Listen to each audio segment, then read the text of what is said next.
is look at how molar concentration can be used in stoichiometry. So we're taking what we've been doing so far, and instead of just using grams and mass and volume, we're also going to use molar concentration.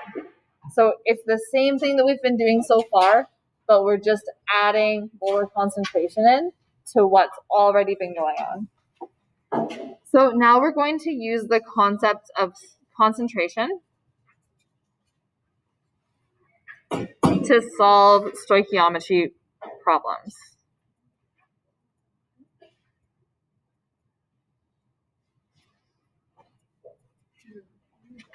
And to be honest, with stoichiometry, this is the vast majority of the calculations that I have done in actual real life examples is concentrations and stoichiometry. So it is very rare that I've encountered a time where I've been taking the volume of a gas and mixing it with something. Usually I am looking at concentrations and mixing them. So this is probably one of the more applicable conversion factors that we're going to use. So if we look back in our notes, if you need to review some of this, but remember the formula is C for concentration is equal to N for number of moles divided by volume. And then this can just be rearranged to find number of moles by concentration and volume, or to find volume from number of moles and concentration. So again, volume. Oh, actually, we're going to write that right here. Ignore that. Okay, so C is the concentration, also called the molarity. And the unit for molarity is always moles per liter. If you're given milliliters, go to liters, moles per liters. N is the number of moles. And then V is the volume in liters. Always go to liters.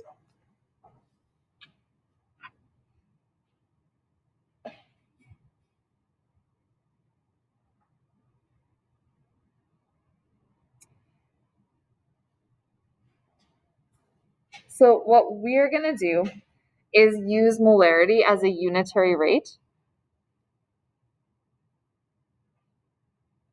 And apply conversion skills. The textbook does this in a slightly different way, and if you want to look through it and do it that way, that's totally fine. I just find that using the unitary rate and kind of doing this in a consistent manner to what I've already been doing is a helpful way to work through this. Okay, so for example, 0.50 molar is 0.50 moles per 1 liter. So we're just using our molarity, our concentration, as a unitary rate by turning it into moles per liter, writing it in that way. All right. Starting off with an example. How many grams of copper will react to completely replace silver from 208 milliliters of a 0.100 molar solution of silver nitrate?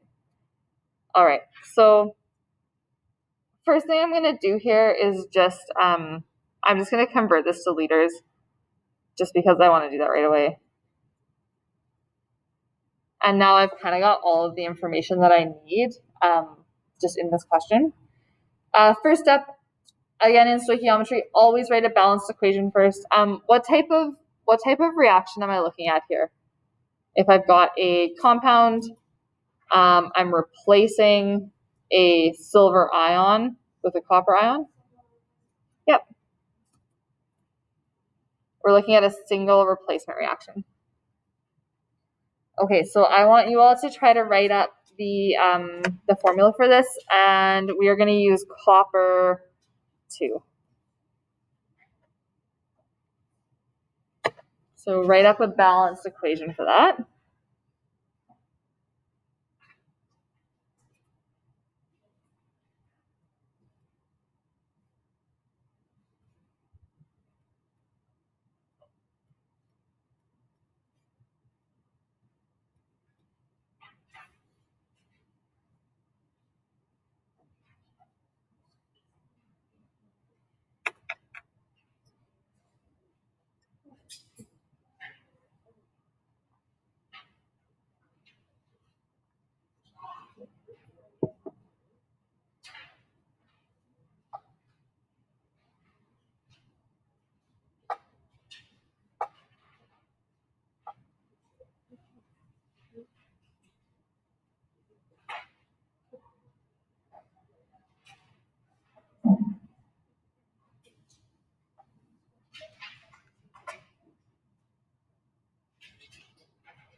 You guys have an equation? Yeah? Okay. All right, so what you hopefully got was copper plus 2 silver nitrates makes copper nitrate and silver, or 2 silver. Yeah. Okay, so then what we're going to do is look at the information that we're given and what we need. So we are given that we have silver nitrate. We've got 0.208 liters of that. It is 0.100 molar, which means that there are 0.100 moles per every 1 liter. And then we are looking for the number of grams of copper. So what we're going to need to do is go moles, 2 moles of this into grams.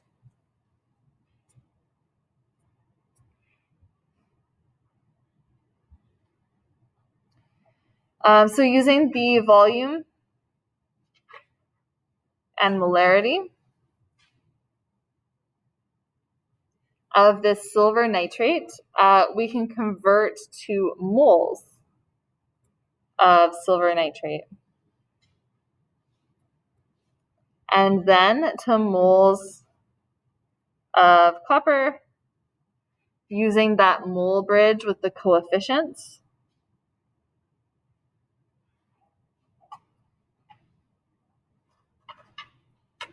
And then to grams of copper by multiplying by the molar mass of copper. So I'm just going to add those things in here. So we need to go use the mole bridge here. If this is helpful as a visual follow along, you can always do this kind of thing. And we're going to use molar mass here. So that's kind of where our conversions are coming from. So what we're going to do then as an actual calculation is we want to know how many grams of copper. So we're going to start with 0.208 liters of silver nitrate times, we know that we've got 0.100 moles of silver nitrate for every 1 liter of silver nitrate. So that's getting rid of our liters, and we're left with moles of silver nitrate, so we're here.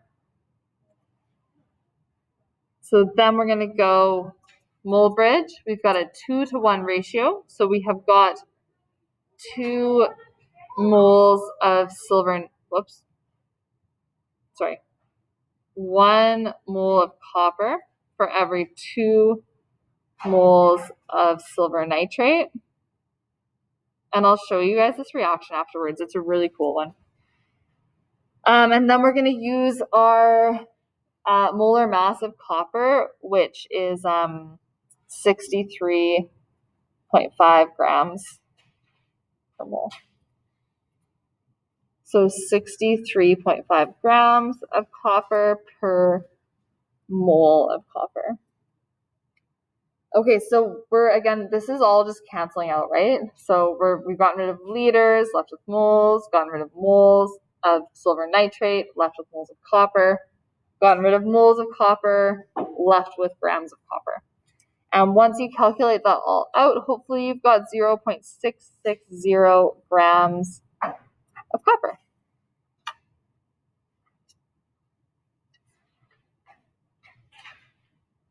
So that's how much copper you need to react with the silver nitrate. Yeah. Move it down like that? Okay.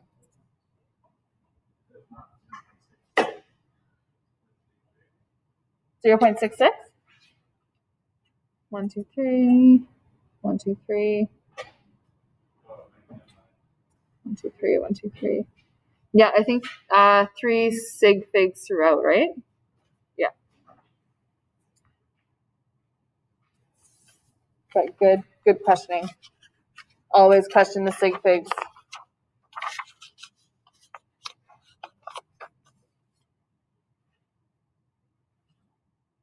Can I flip the page? Okay. Okay, next one. What volume of 0.1 molar silver nitrate is required to react with copper to produce 2.25 grams of silver? So again, this is a single replacement reaction. Same one. So we're just going to write it out again.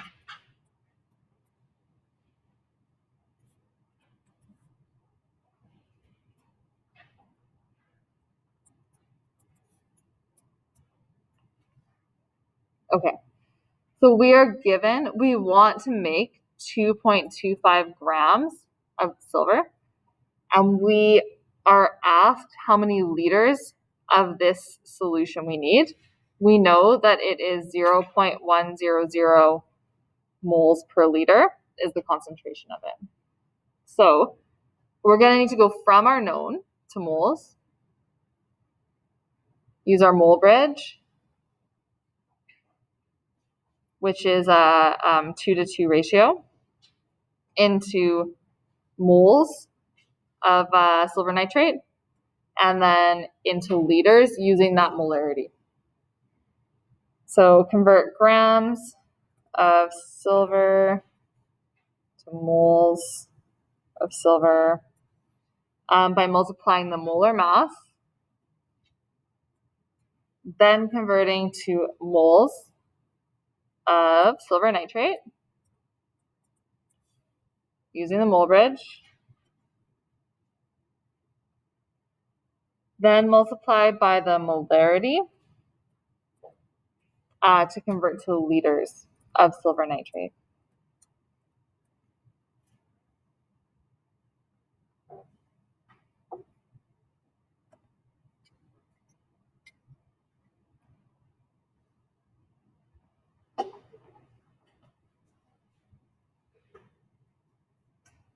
Setting up that visual and having kind of like a plan of attack is really helpful to do before you start your conversions. So I would really recommend like write this all out and write out what you need, where you're going, have a plan so you know what you're doing. Don't just like start writing out numbers. Okay. Mole bridge is that there are 2 Ag for every 2 AgNO3. So mole bridge is just like, yeah, the ratio. So yeah, mole bridge just means like the molar ratio. Yeah. The reason that I'm calling it a mole bridge is from 7.1, I think it was. I'll show you.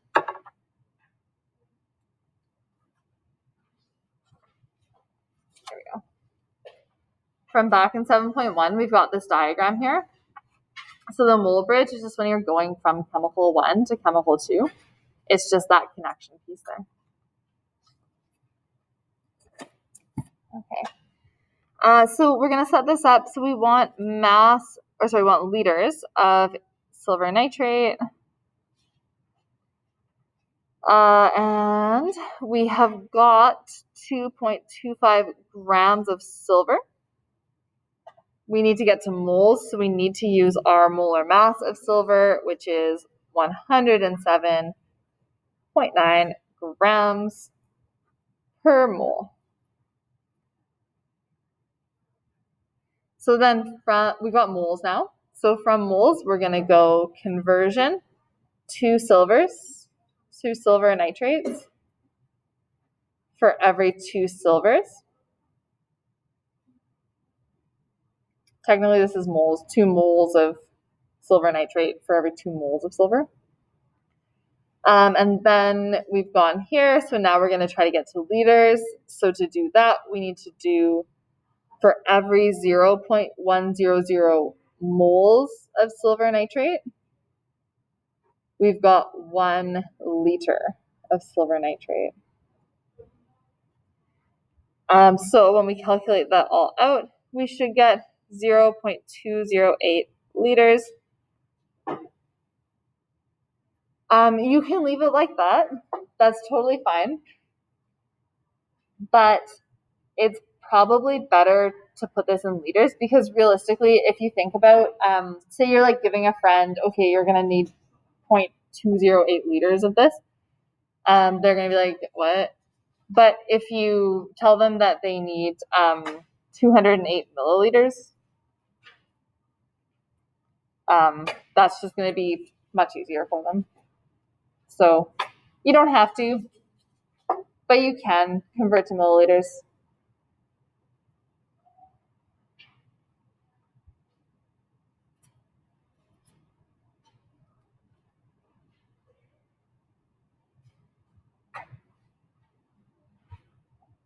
All right. Any questions about how I got to this before I move on to the next one? Okay. Next example, last example, then we'll do some questions.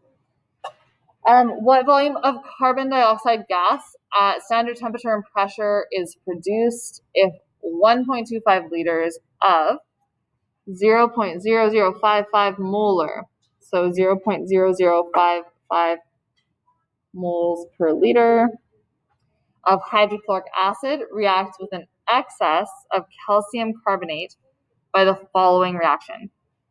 So, do you guys remember from one of the other questions what an excess means in terms of our calculations? No. So an excess just means, okay, we've got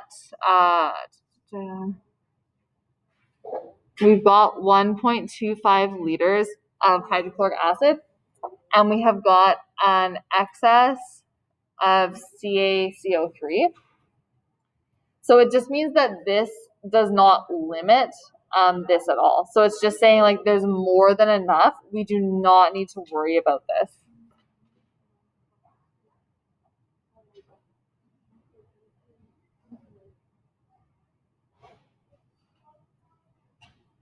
So sometimes you might have too little calcium carbonate to react with all the hydrochloric acid, but it's saying there's an excess. We don't need to worry about it.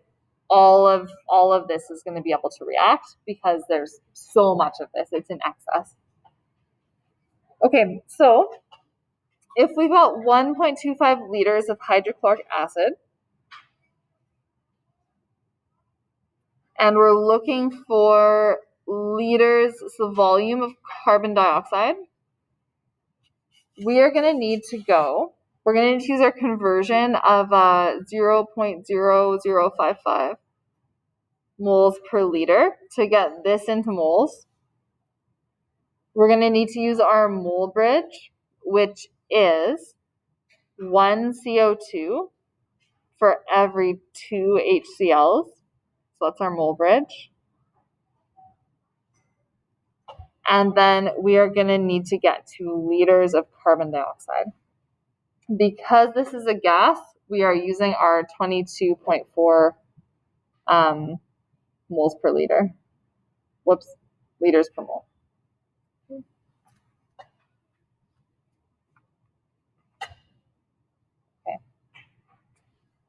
All right, so let's set that up.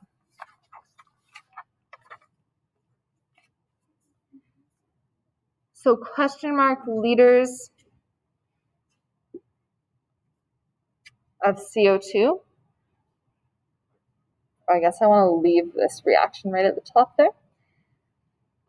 Equals, so we start with 1.25 liters of hydrochloric acid, and that's going to be multiplied by our 0.055 moles of HCl for every 1 liter. Now we're in moles, so we're going to use our mole bridge. Yep. 1 CO2 mole for every 2 HCl moles. And then we're over here, we've crossed the mole bridge. Very difficult feat. We're going to use our 22.4 liters per every 1 mole of CO2. That gets rid of the moles of CO2 and brings us right into liters where we want to be. And we should end up with 0.077 liters of CO2, which again would be really nice to convert to milliliters just because it's such a small number. So that guy's going to be 77. And we've got 2 sig figs, milliliters CO2. Okay. So yeah, I think if you guys write this out and follow a path, it can be really helpful. Okay. Any questions around this? Is there any part of this that's harder than the last section? It's pretty much exactly what we were doing, but we've just got different information given. All right, I'm gonna go grab some silver nitrate and some copper wire so I can show you all this cool thing with, well, how that reaction, that last one that we talked about, works. In the meantime, start on question